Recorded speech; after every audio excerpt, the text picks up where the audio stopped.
Olá pessoal, tudo bem? Sejam bem-vindos ao canal Daniel Lopes. É sempre um prazer e uma honra contar com a sua audiência. Eu quero dizer para vocês que os americanos chamaram mais uma vez o Brasil para o fight. Chamaram mais uma vez o Brasil para entrar no pepino deles lá na Europa. Eu quero mostrar para vocês o que está por trás disso e as consequências disso para a nossa situação aqui no Brasil, principalmente nesse ano de corrida para o Executivo Nacional e principalmente dentro de um cenário que tem uma visita do presidente brasileiro para acontecer agora nesse mês de fevereiro a Moscou. Muito importante isso. Antes, quero dizer para você que todos os dias lá no Instagram, Daniel Lopes, eu tenho feito lives às 8h15 da manhã, mais de 1 hora de live todos os dias. Você é meu convidado. Eu preciso que você me siga lá, link aqui embaixo. Você está perdendo conteúdo exclusivo lá, link aqui embaixo, primeiro link na descrição do vídeo, Instagram Daniel Lopes, me siga lá, conteúdo exclusivo todos os dias, mais de 1 hora de live todos os dias às 8h15 da manhã, ok? Pessoal, os americanos estão dizendo aí, o presidente brasileiro tem responsabilidade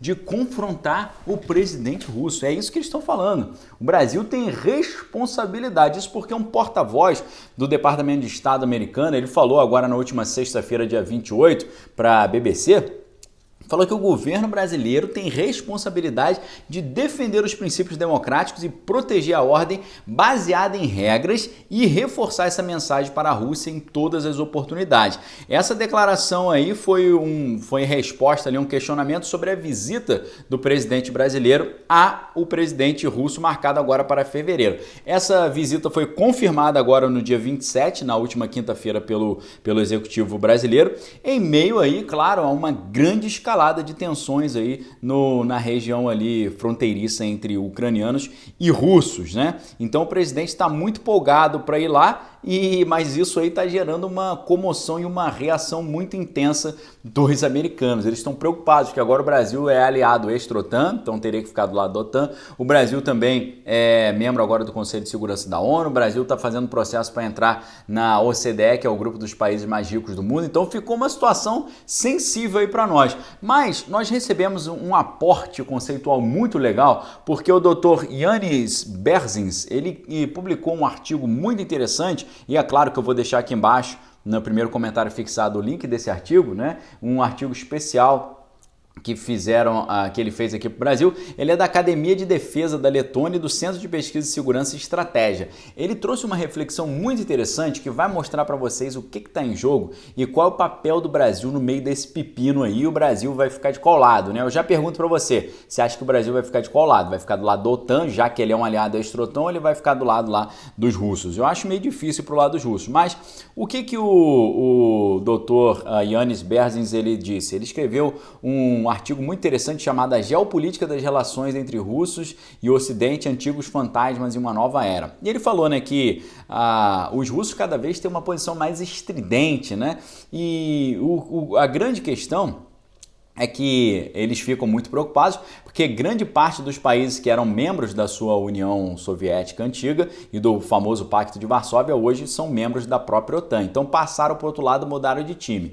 E o que os analistas do Ocidente estão dizendo é que eles acham que a qualquer momento os russos podem fazer uma espécie de afronta convencional, né? E uma anexação territorial. Só que outros especialistas acham que não, que isso seria muito custoso e a estratégia dos russos é trabalhar mais com relação à questão de uma atividade não convencional. Agora, para muitos desses países, e isso que a Rússia não entende, por que vocês não querem ficar no meu time, querem ficar no time americano? É porque para a maioria desses países, o fim da União Soviética foi uma liberdade, né? Só que o que isso significou, né? Significou que eles tiveram agora autonomia, né? E o que acontece é que até 2014, a maneira de reconstruir, que eles estavam pensando em reconstruir o Império Russo, também ia por esse caminho chamado assimétrico não convencional. Em vez de usar a força, a ideia do Kremlin era fazer mais ou menos ali como se a Moscou fosse uma espécie de Bruxelas, né? Criar não um império, mas uma união, uma equivalência da União Europeia, né? Aquilo que eles chamaram de União Eurasiana. Esse projeto foi mó furado. Inclusive, essa ideia de projeto eurasiano é algo que só o professor Olavo falava, né? Com aquele seu livro A Nova Era A Nova Ordem, né, os Estados Unidos e a Nova Ordem, esse livro ele traz exatamente a reflexão sobre isso, né? O que aconteceu? Não funcionou essa tentativa dos russos de construírem essa espécie de União Europeia alternativa que seria a União Eurasiana, porque em 2000 vários países ali estabeleceram uma comunidade econômica eurasiana, né? E vários países aderiram. Só que aí, no dia 29 de maio de 2014, só a Belarus e o Cazaquistão e a Rússia assinaram esse acordo estabelecendo essa União Econômica Eurasiana, né? Equivalente seria de uma União Europeia. Isso aí foi um fracasso gigante, né? Mostrou que os países não querem estar debaixo novamente da influência da União Soviética, não tem mais interesse de fazer esse tipo de estar sobre esse tipo de influência, de força e de poderio, né? Então o que acontece? A situação ucraniana lá na Crimeia, tomando a Crimeia de volta, isso fez com que o pessoal batesse em retirada, saísse todo mundo correndo. Sabe por quê? Porque nessa época até o pessoal estava pensando em acabar com a OTAN, pensando que a OTAN não tinha mais razão de ser, mas aí quando a Rússia toma a Crimeia, a OTAN se torna necessária novamente. Eles não querem entender isso. Eles acham que os países estão querendo passar para o lado dos Estados Unidos por causa de uma ação de influência americana, da propaganda americana, que os americanos estão influenciando dessa forma, mas não é nada disso, né? Por quê?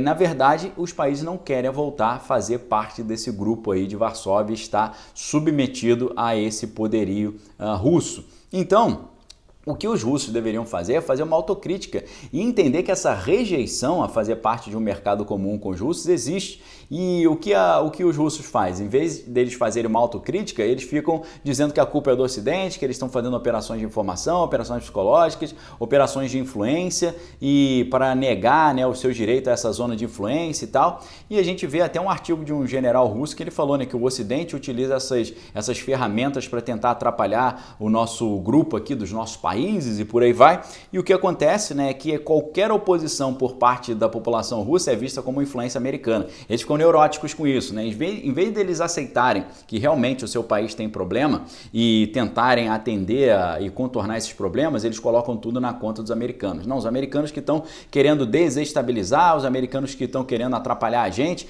então eles estão querendo destruir os nossos laços com os nossos aliados tradicionais. E aí a ideia é o seguinte, né? Que os países veem esses problemas socioeconômicos lá e falam, eu não quero entrar mais uma vez em ficar dependente dos russos, voltar para aquela antiga questão da União Soviética, né? Ou seja, a elite russa, na verdade, está sentindo medo ali do Ocidente e da proposta da modernidade. É isso que está em jogo. E é por isso que a aproximação dos ucranianos com o Ocidente é inaceitável para os russos, porque eles vão ver que o Ocidente tem uma proposta melhor do que a proposta que a Rússia tem feito, né? Então a Rússia acredita que todos os problemas que ela passa é resultado de maquinações americanas, dos americanos tentando influenciar, tentando ali tirar a Rússia de cena através de estratégias ali de operações psicológicas, de influência. Mas além disso, outra neura que os russos estão agora é o seguinte, né? Eles acham que os americanos estão sempre caçando petróleo, procurando petróleo, e a Rússia tem vastas reservas de petróleo e gás natural. E muitos em Moscou estão acreditando que a Rússia é o próximo local que os americanos querem tomar para poder pegar o petróleo e o gás, né? O objetivo seria influenciar a população local a ficar chateada com o governo, usando aquela estratégia da quinta coluna e do conflito por procuração, tirar o governo atual, que seria o atual governante russo, e mudar por um governo mais favorável aos interesses de Washington, né? E é claro, depois que os americanos fizessem isso, esse governo ajudasse a vender todos os ativos mais valiosos russos para empresas americanas, né? Então, é claro que a gente reconhece, né, e todos os analistas reconhecem que o processo de modernização das Forças Armadas russas é notável, só que a Rússia ela não dispõe de capacidade econômica nem militar para sustentar um cenário de conflito tradicional de longo prazo. Isso aí seria muito custoso para eles, né? O que eles pensam, e é o que o presidente russo falou em 2006 no seu discurso anual para o parlamento, ele falou: nossas ações devem ser baseadas na superioridade intelectual e devem ser assimétricas e menos onerosas. Então eles sabem que não pode ficar gastando dinheiro à toa e eles sabem que não podem sustentar